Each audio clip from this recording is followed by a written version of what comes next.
Radio सरहद. नमस्कार मंडळी, कसे आहात? बरे आहात ना? मी आर्या पुन्हा एकदा घेऊन आले आपल्या रेडिओ सरहद यूट्यूब चॅनलवर तुमच्यासाठी नवा कोरा साहित्याचा कट्टा. अहो, सरहदचे विद्यार्थी कशातच मागे नसतात. नुकताच संस्कृती इंटरनॅशनल स्कूल येथे पार पडलेल्या नाट्यछटा या स्पर्धेत इयत्ता 10वी ब च्या विद्यार्थिनीने बाजी मारली आहे. अहो, पहिला नंबर आणलाय आपल्या अनुष्काने. तीच नाट्यछटा आज तुमच्यासाठी घेऊन आले. अहो, बघा तरी काय सुंदर सादरीकरण आहे.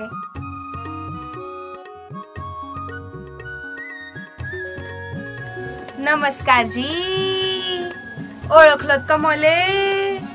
आव मी लीला, ते खंडेराव मेंबर नाही का, त्यांची मी घरवाली.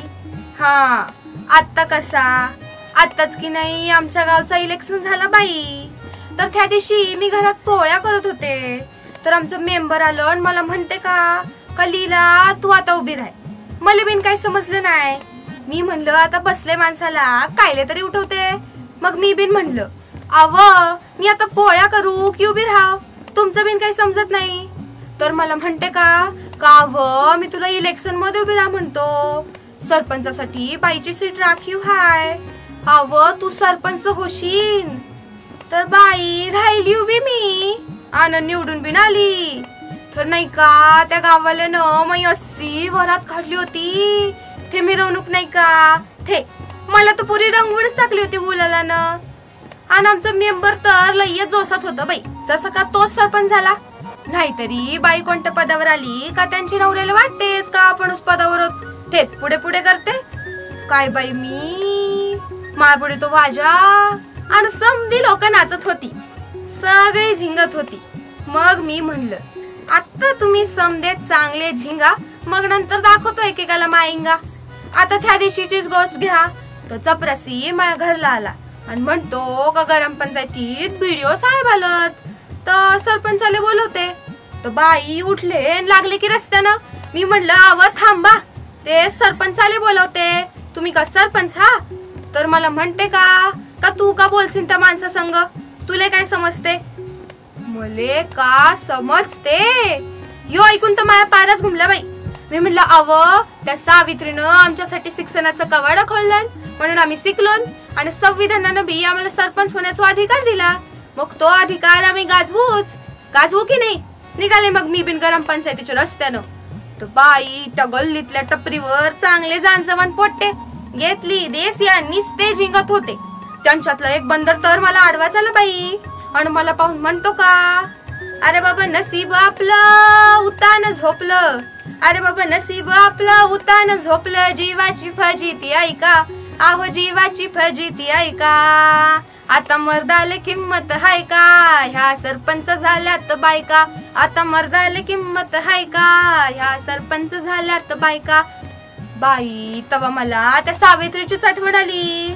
तिला बी नसच एकदा तिंग आडवा झाला होता, पण ती होती सावित्रीनं घेतली चप्पल आणि मारली त्याच्या तोंडावर. मी बिन म्हणलं आव किटकिट लावता हुशारी धावता, आव किटकिट लावता हुशारी धावता, आमचं बिन थोडस ऐका, आहो आमचं बिन थोडस ऐका. तुमच्या वट्टावर मिशा हाय का, आता सरपंच झाल्यात बायका.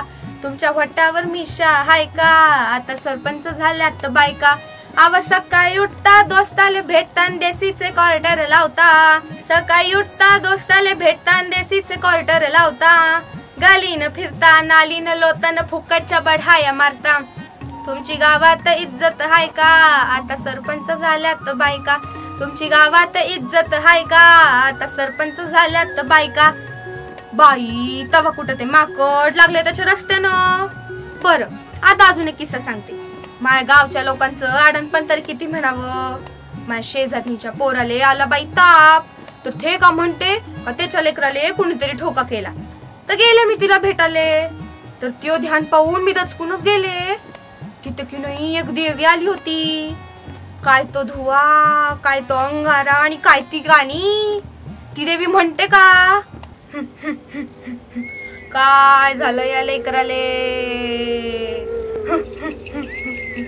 हा ते तिच्याकडे गेलं होतं आणि तिनं त्याला पकडलं. बोल आता नवस तुला बोकड कापीन, बोल तुझी वटी भरीन. बाई या समजांचा आहे तर धिंगाणा सुरूच आणि ते लेकरू तिथे लागलं की रडाले. मी म्हटलं थांबवाय समज, मी तिकडं डॉक्टराला घेऊन आले तर बाई त्या लेकराले झाला होता मलेरिया. आता घराच्या आजूबाजूनं निस्ते पाण्याचे डबके भरून होते आणि त्यावर मच्छर. मग कसा नाही येणार ताप पण कसं नाही होणार मलेरिया.